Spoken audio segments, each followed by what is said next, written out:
Like, are you crazy busy right now? What's it like for you? It's, I mean, it's not like the spring. The spring was like very busy, but the summer, it's not like a normal fall market.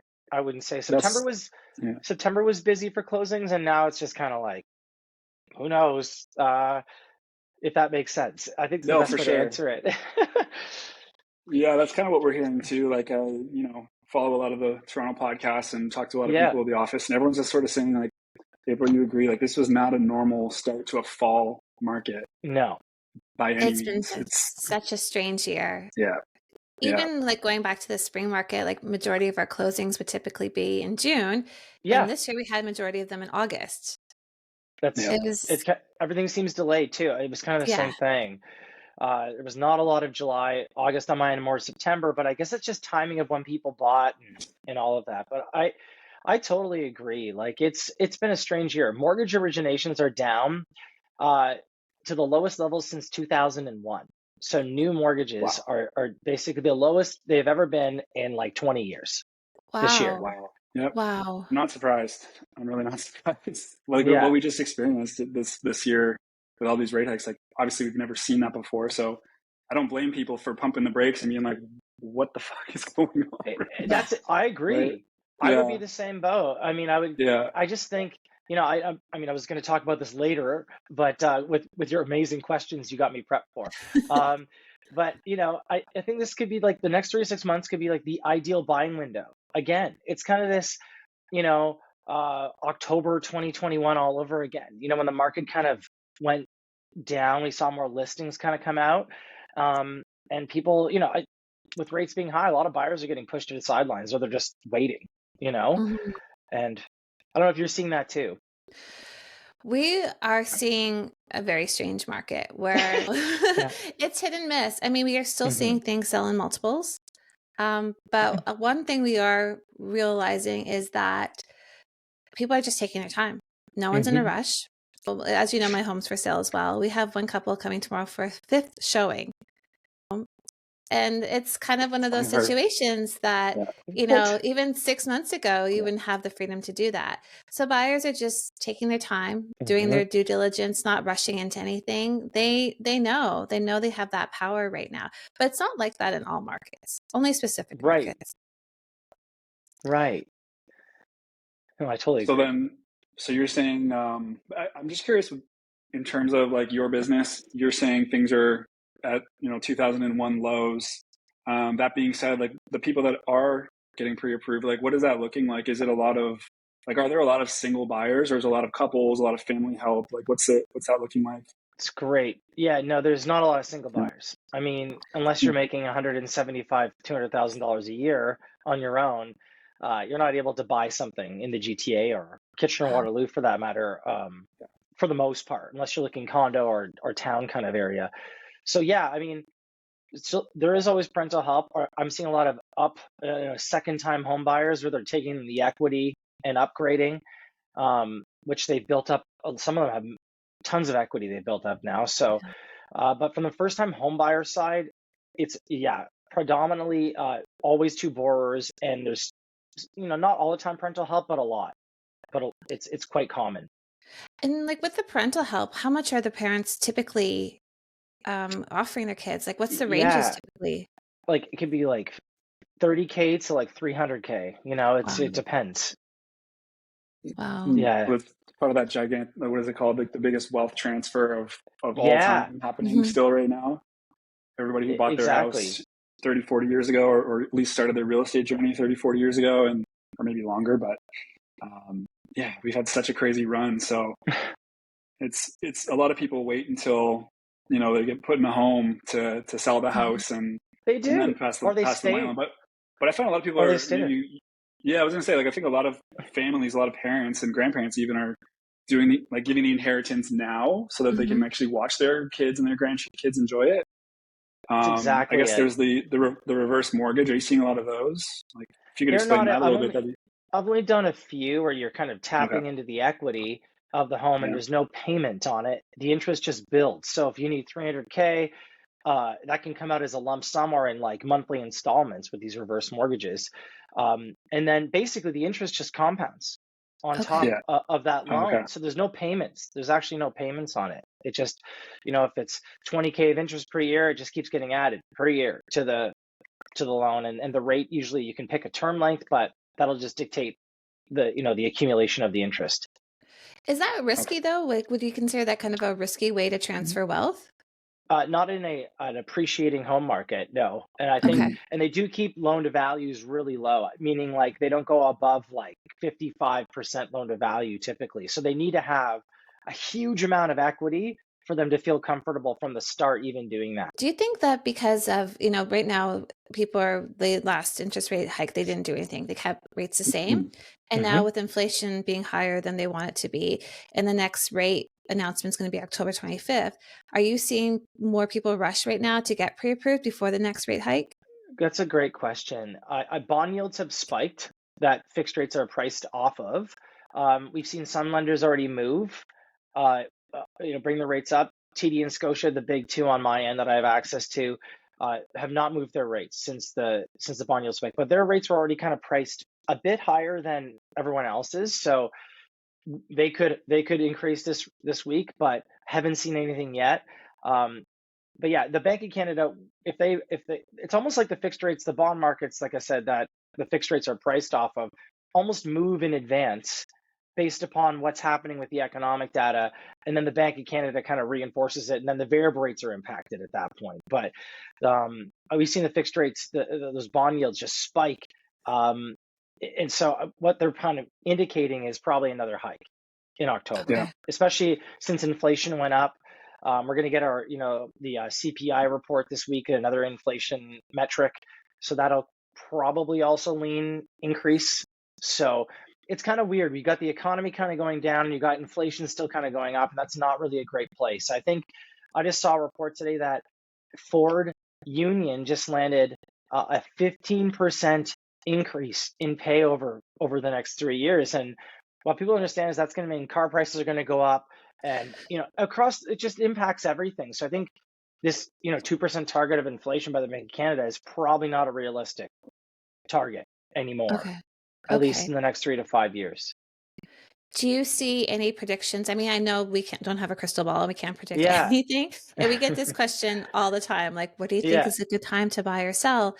And we don't know. I mean, we don't know what's going to happen, but do you see rates possibly going down in the spring? I know there has been some predictions of that.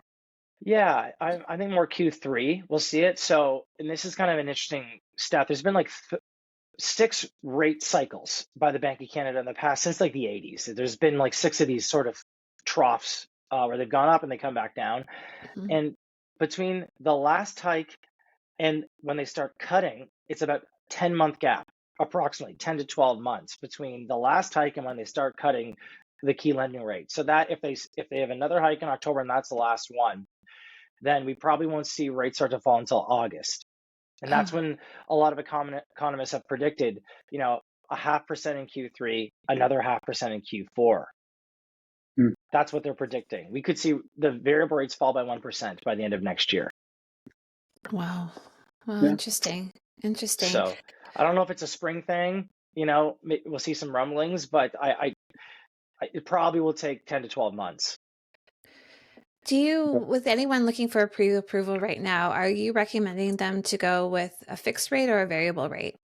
Yeah, typically it depends on if it's like an insured mortgage or a conventional mortgage, because the rates are different. But generally, I'm just holding fixed rates right now for people.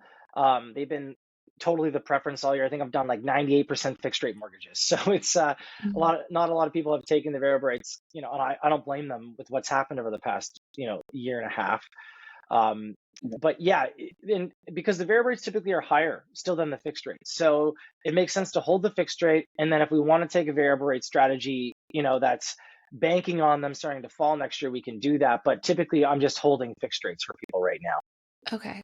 Okay. And then, are you doing 5-year terms, or are you considering like 2 or 3-year terms right now? Yeah, only 2 or Okay. 3 typically. I, Only I 2 and think 3? even, yeah, I think 1 is too short probably. You're going to renew into high rates still most likely. And then, taking a 2-year or 3 years is going to probably align and get us into a spot where um, you're probably timing that into a lower rate environment, your renewal. So what's a typical Yeah. three-year fix right now? Like, what's like the Yeah, range? you're looking at 6.2 to 6.5%. So they Mhm. need to qualify at Yeah. 8.2 or 8.5%. Correct. Correct. Wow. Yeah. Yeah. And that's Yeah. insured or conventional. The lower end is Yeah. the insured, and the conventional is more about the 6.5. It could be even higher, 6.6, 6.7 I've seen. And then your 5-year variable, on the other hand, insured, is like 6.3. So it's almost the same. But Mhm. on the conventional side, the pricing is at like prime or prime minus 0.2%. So you're getting, a 7% variable rate for the 5 years. So, it's really kind of like hard to say because, as you said, like if you take a 3-year and the rate's relatively the same as the 5-year variable, well, you probably will win over the first year, maybe year and a half. But after that, you're kind of gambling. So we just don't know what's going to happen, really, right? So a lot of people I'm kind of suggesting, if you're unsure, just take this 3-year fix. Most lenders allow you to renew 4 to 6 months in advance of your renewal date. So if rates have fallen, you can kind of get out of it. You know what I mean? Without penalties. Yeah. So there's some strategy around it. It's just a matter of understanding your client and kind of what their comfort levels are in these high rate environments. Yeah. Now, if you're a first-time home buyer, being approved, for the stress test, what Hmm. would your ideal situation be as far as income, credit, employment? Yeah. What would you need to make, and where would you need to be as far as credit to qualify? I think I saw a stat that said you need to make $180,000 to qualify for the average purchase price in the GTA, which I don't think, I think it was like seven something. I don't know if it's GTA, but or if it's Canada wide or something like that. I don't know if it's Ontario, but it's around 175 to qualify for around the 750 target. I don't know how much down payment that meant, but I mean, you probably need to have like 150K plus, income on paper. Salaried, self-employed gets even more challenging Yeah. for qualifying. And credit ideally above 680 typically, or 700 for a score. Wow. Yeah, it's I tough. Yeah. One thing we're kind of dealing Yeah. with right now is we Yeah. do work with a lot of, we work with a lot of first-time home buyers, upsizers, Hmm. and this past year we've been seeing a lot of people downsizing. Yes. Um, and we're getting, some people reaching out to us and saying, we qualified for a mortgage. We have a fixed rate 4 years ago. It's coming up for renewal next year. We're not going to be able to afford our mortgage. Are you seeing that happen a lot on your end? I haven't had any clients, as far as I know, have to sell their homes. We've converted them That's into good. fixed rates Okay. before. I'm just like, this is not, probably the best course but if this is going to keep you in the home and like stabilize your budget, then let's do this. Um, but yeah, no one has, as far as I know, has had to sell yet. Some have reached out to the lenders for assistance, amortizations, extended, um, you know, helping out with lowering of payments, that kind of thing. But as far as I know, no one's had to sell, which is Speaking about great. the amortization, like Yeah. I've heard some crazy numbers, and which Yeah. banks are actually doing it. I guess they're not all lenders are doing it, but I know some of them for sure are. Like, what's the longest amortization you've seen so far? Oh yeah, like if there's two different things. Like if you're reaching out for like help, I've seen lenders give like 35 years, like pushing your amortization to 35 years or even 40. I know on the insured mortgage side, like if your mortgage, you put less than 20% down, there's more assistance there you can get from the default insurers like CMHC. Like they're willing to help provide assistance too. But in terms of some of the clients that are in, static variable rate products where their payments stayed the same, but their Mm, interest rate kept going up. I mean, I've heard like 60 years remaining, 70 years remaining, Wow. if they didn't adjust their payments, which I've mm, advised everyone, like every hike, to like, you need to like make sure you're finding out like what you need to raise your payment to keep your amortization in line, or at least doing a little bit each time to kind of help offset that. yeah. So that's kind of a scary spot for some borrowers. But when rates fall, like then it'll kind of bring the amortizations back down. So I tell people, don't be afraid. Like if you have 3 years left in your term, rates are going to fall next year. So it should help bring that everything kind of a bit back in balance. Mhm. I think that's It's awesome that Yeah. you're proactive with your clients and you Yeah. actually keep in touch and yeah. hey guys, have you adjusted your payments? And you obviously probably Yes. provide suggestions on how much to increase as well to kind of keep them in line. So kudos to you, my friend. I think Yeah. that's awesome. I try. I'm Amazing. like, I don't think people's bank reps are calling them to make sure that they're okay. Definitely not. Yeah, no. No. But it's, I feel bad because, you advise a lot of people took variable rates in 2021. I think like 60% of borrowers took variable rates, because along the way, like you could get, like, say the fixed rate was 3%, you could get variable rates for like 2%. So, Yeah. and most people thought the bank was only going to hike like maybe 1-2%, not 4.5%, Mhm. Yeah. for where we're at.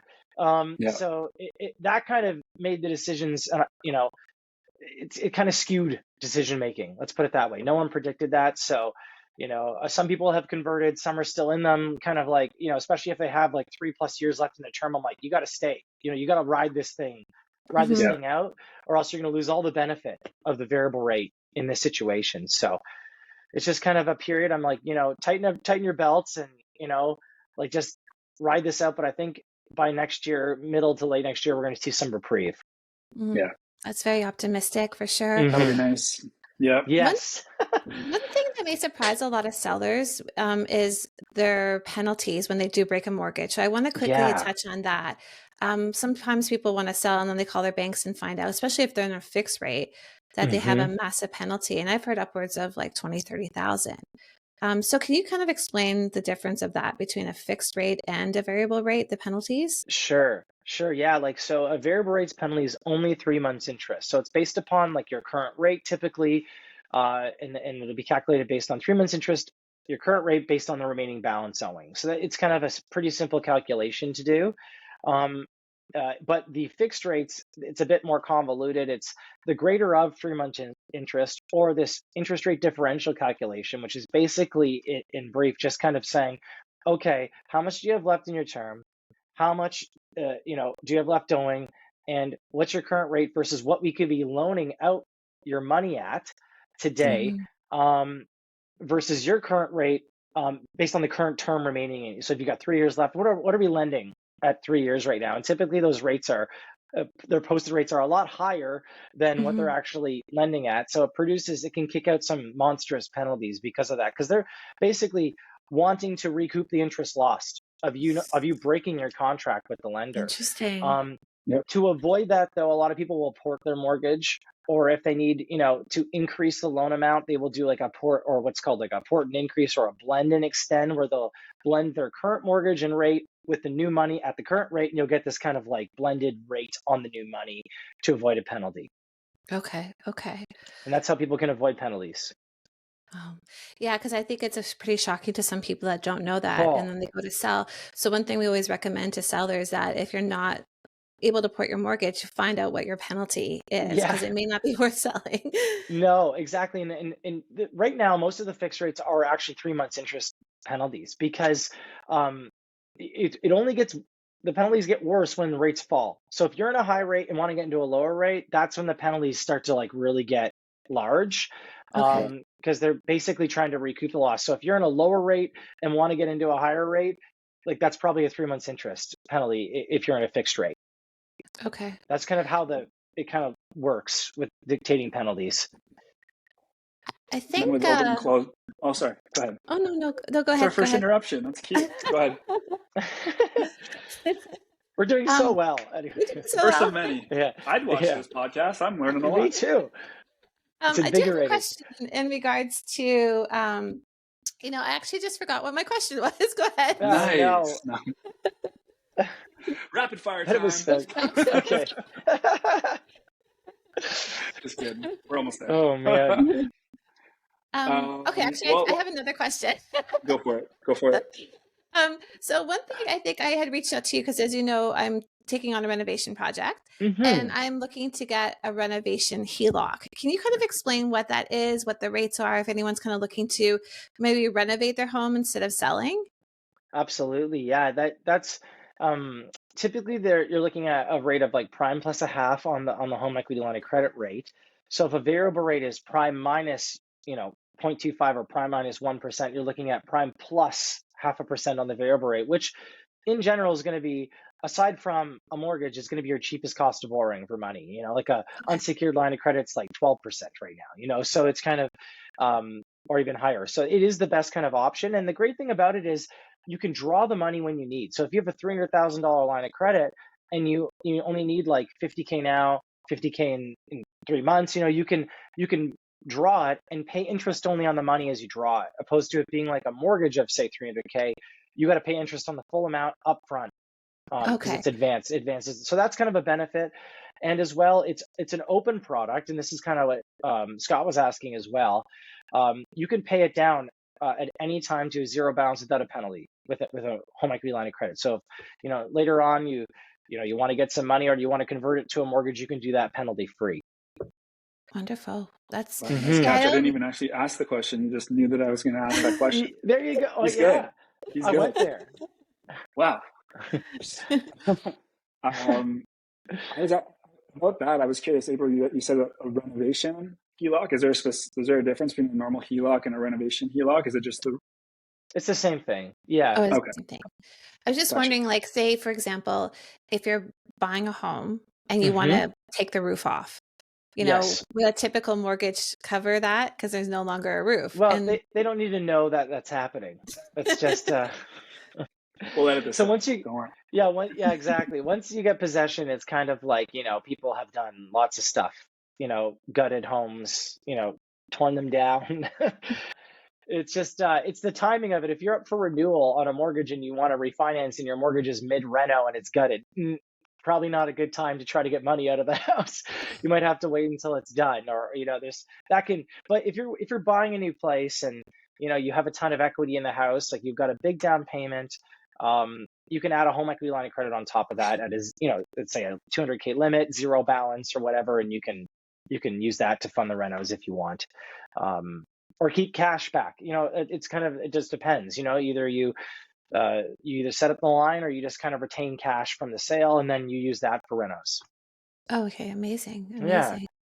Are you seeing are you seeing anyone pick up the purchase plus improvement mortgage? Is that still a thing that people? Yeah, that's a great question. People do it. It's just, it has to be under, it doesn't have to be under $1 million for a purchase price, but oftentimes they cap at the amount of renos. It's usually about like 10% of the purchase price, or up to like 60K, or I've seen them greater, like 80 to 100, but it just depends on the project. And you have to have the quote up front to get the approval. And your down payment is based upon the purchase price plus the amount of the improvements. So if it's, a 900K purchase and you have 50K of improvement quote up front to redo a kitchen, you actually have to base the down payment on 950. So you need a little bit more capital up front. And the big caveat of this program is the money is not advanced up front to you. It's held in trust until the work is done, and you have to get the work done 3 to 4 months after closing. So it has to be done right away. Oh, wow. And your contractor has to be okay with not getting any money up front, basically. So they know the money's guaranteed, but like some of them need, cover their material costs, and all that. And so unless you have money on the side to kind of like help kick in and say, here's 10K for your materials, they basically have to bank on you getting the money in the end. So that's kind of why the program can be unpopular. Okay. Makes sense. Speaking of programs, how do you feel about the first-time home buyer savings account? Are you a fan? Yeah, I haven't had anyone really use it yet. Because it's you can only put in $8,000 a year, so it's like it's going to take you, like, unless you're like 25, want to buy a home when you're 30. I don't know how this is going to really benefit people. It's going to take years for it to kind of, really see the true benefit, I think. Yeah, $8,000 a year, $40,000 total. Yeah, helps with closing costs. Yeah. It's great. And you can couple it with the RRSP too, which is awesome. So you can kind of do both. And I think that the first home savers account also does that tax deduction too, so that if you put 8K in, it acts like an RRSP and it's not as restrictive. So I would probably fill that first before I would do the RRSP now, if I was like, say, 3 to 5 years out from buying a home. Yeah, agreed. Because the cool thing about the RRSP is you could throw 30K in it, and then 3 months later you can use the money, as a first-time home buyer. So that's the difference. Yeah. True. What I'm Um, curious, like what yeah, the average mortgage is right now. Like, what are you seeing the average monthly payment for the average person that's Oh, buying the average home? I'm just curious yeah. because that's a question I think a lot of people would be shocked. I think a lot of people feel like they're paying more than their friends, and they'd be actually shocked to know that they're not. Yeah. or even like, It's or like, how much have you seen them grow versus like when Mhm. they oh signed up to like yeah. what they are now? Like, Yeah, people are like, you're like get a 3% rate, now you're in a 6% rate. Like the yeah, rates are doubling, Yeah. almost since when they probably started. So I think what I'll be doing is, when a lot of people are coming up for renewal now next year or in the year after when they got the COVID rates, like, how big the years were in 2020, 2021, and 2022. Like, I mean, those are pretty monster years, or at least the first half of 2022 was. Um, I think prepping clients for the change. And I've had already calls with people saying, their mortgages coming up in 2025, like, what is our payment going to be? And what are our options? But there's going to be tons of options for people, like, pushing out amortizations for the time being until rates fall. Because the great thing about this is, say your amortization remaining is 18 years and your payment is $3,000 a month. You refinance, push it out to 30 years if you're able to, and your payment drops to, say, I don't know, say $2,500 a month now. As an example, you can always accelerate your payment later when rates fall. So when Mhm. cost of borrowing becomes cheaper, you can always increase your payment to reduce your amortization. So it's a strategy, like a hedge strategy, to help kind of better the cash flow, improve your cost of borrowing in the interim. So there'll be options for people to do that kind of stuff. I love that. That's Hmm. it. I know that rates will never get back down to 1%, but where do you Yeah. see rates settling in the next few years? I mean, once the economy kind of stabilizes and inflation's not so high, where do you kind of predict that rates may settle? Yeah. I think that the Bank of Canada says that their kind of ideal, like, I don't know, average settled rate would be around, I think they said 3%. So they're currently at about 5, I think. So probably I would say rates falling 2% ish from now, in the next 3 to 5 years, or maybe 2.5%. So, if the average rate, say 6%, we probably will be back around 4 in Okay. 3 to 5 years. That's a huge can difference. Yeah. hold you to that. I know, please don't. I know we've gotten basically everything wrong over the last 2 years. So it's Yeah, it's like, better to just be outlandish with your guess, and yeah, you're probably gonna be yeah. close. So Yeah, I yeah, think the fours is probably a comfortable high threes, low fours should be. I think that's probably a good balanced market. yeah, Um, I remember people. I love when people come to me. I love that there's no rate conversation anymore. I'm like, just all the rates are bad. Every rate is bad. So we just term is now more important. Term and strategy, is strategy. Yeah, more important than rate, because it's, as you've all heard the term, you want to marry the house and date the rate. So it's kind of, um, it's so true though. it really is. It Hmm. really is. Um, okay. What last question I want to ask is Hmm. kind of a fun one. What question do you wish that we asked you that you think would provide value to people out there in Toronto? In Toronto, That's I think, especially in this now where if buyers are being, uh, especially around buyers, because I obviously deal with more buyers and stuff. But yeah, one of the ones was obviously get prepped. If you're coming in for renewal in a couple of years, like, do some research, like talk to your mortgage broker, get prepped for where your payments could be at, and prepare for that. Number one, and number two would be for the buyer side. It's, be prepared. Like, get your documents, get pre-approved. Run the MLS listing by your broker to make sure you qualify, know what your max offer price is, know what the cost of borrowing is, and, like, because that's what I try to do for clients, is to kind of know what, your estimated closing costs, carrying costs on the home are going to be.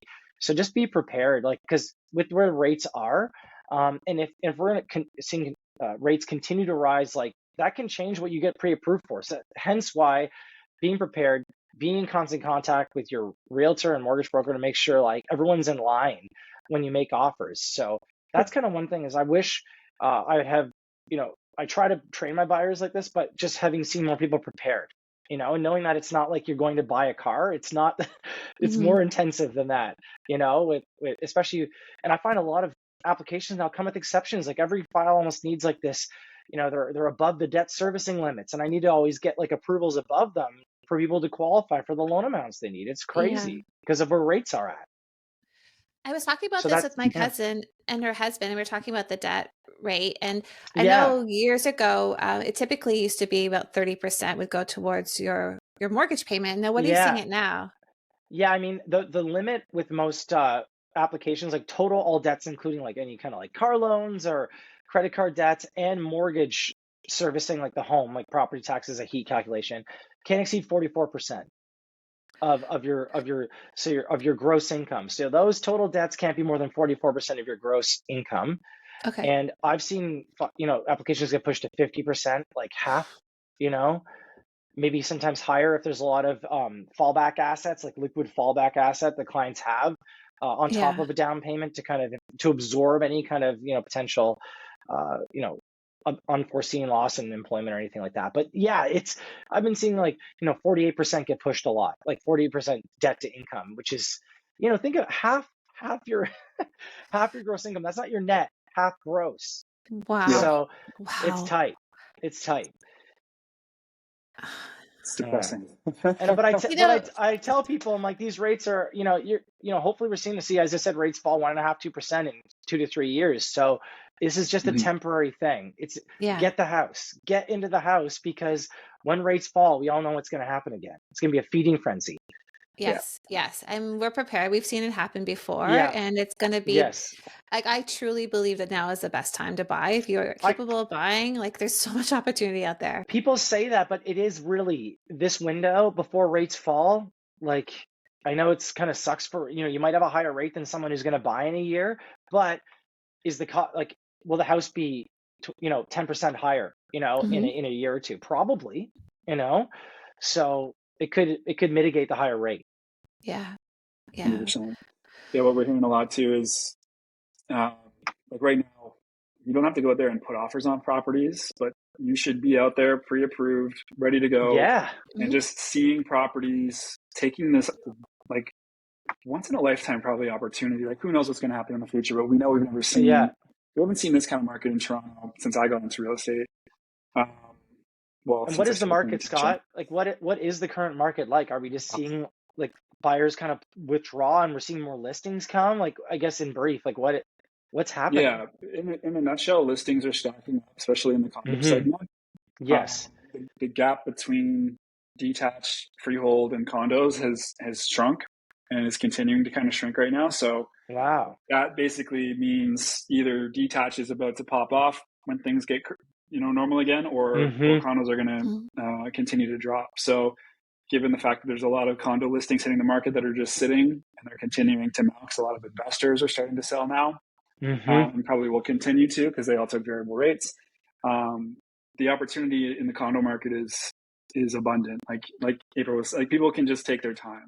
Like the fact that Hmm. Wow. April has had one person show her property 5 times Yeah. is like unheard of, That even doesn't 6 even months make ago. sense. Yeah. Yeah. Yeah. So yeah, I think the message Mhm. is get pre-approved, call Tyler. We'll put the best way to contact Tyler in the Yeah. show notes because we have show Yes. notes now, apparently. Love it. But what is the best way for people to reach out to you if they want to connect and get pre-approved Yeah. and ask questions?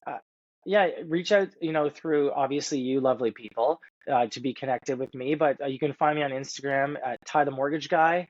So it's Ty underscore the underscore mortgage underscore the guy. So find me there. That's the best place. That's the most, active I am on any social media. I don't have the TikTok thing going yet, but maybe I should. Yeah, we don't either. We'll get there. We'll have to get there at some Eventually, point. at the end of Yes, time. we will. Yeah, I know. Yeah, that's the best way. awesome. Well, we really appreciate you Yeah, joining us, Tyler. Thank you so much. I mean, Oh, I feel like I've learned a lot in the okay, last like good. 30 minutes for sure. Okay, awesome. Well, it was my pleasure. I love speaking about it. Like I get fired up about, passing along this stuff because I get it, it kind of revs me up to kind of pass it along and people appreciate it, because it's not yeah, really all about the rate anymore, which I love. It's not like, I got 10 basis points better of a rate from BMO. I'm like, it's not that conversation anymore, because as I said, all the rates are bad. So it kind of, it's great because I get to advise now. Like advising is Mhm. more important, I think, than anything else right now.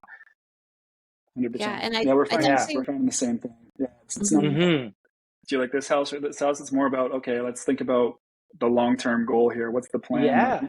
Mhm. just if it's just a 1-bedroom condo in a good neighborhood and maybe needs a bit of work, maybe that's what you get on this in this first one, because you're going to get it at a great price. It might cost a bit more in the interim, in the beginning stages, but that's going to be your first step to get into that house that you really want, or that loft or whatever. So yeah. I think we could see the biggest pop up of prices when rates do come down, when normalized. Like, it could be crazy. Like, I mean, I don't know. What are your, like, we could see 20% no problem, you know? Oh, for sure. On home prices, you know, when this comes down. Yeah. Yeah. No, I agree. We try not to make those kind of predictions here, Tyler. Okay? I know. We don't want I'm getting ahead of myself. Yeah. May or may not getting ahead happen. of myself. I mean, signs point to maybe. We'll say that. Yes. That's like you got the, remember that ball used to shake, that that magic 8 ball? Signs That's point how I make to all my decisions, every single one. Love it.